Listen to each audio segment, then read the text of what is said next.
AITJ for donating my late grandmother's jewelry to a museum instead of dividing it among the family, a decision I made in 40 minutes that apparently I will be hearing about for the rest of my life. I need to explain the 40 minutes part because without it this story makes me sound like a villain, and with it I still might sound like a villain, but at least it will be a villain with context. My grandmother passed away in November. She was 91, sharp until the end, and she left her estate to be divided among her 3 children: my mom, my Aunt Carol, and my Uncle David. The jewelry was not specifically addressed in the will. It was described only as personal effects to be distributed as the family sees fit. Those 7 words have caused more chaos than anything I have ever witnessed in my life. I am the executor of the estate.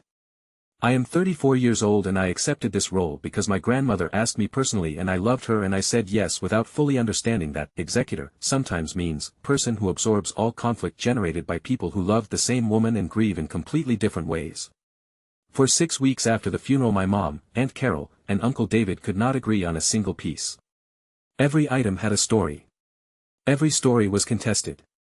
The pearl necklace that my mom said grandmother promised her was the same pearl necklace that Aunt Carol said grandmother told her she could have. The antique brooch from the 1940s that my uncle wanted for his daughter was apparently also wanted by 3 other cousins who I hadn't even known were paying attention. Every conversation ended in someone crying or someone leaving. Nothing was resolved.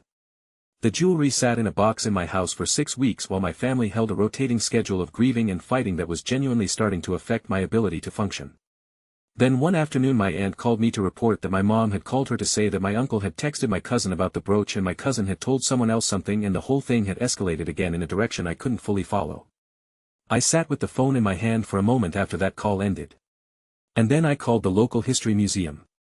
Because my grandmother had been a member there for 40 years. Because she had mentioned once, at dinner, 3 years ago that she thought it was a shame that beautiful old things ended up in boxes instead of being seen.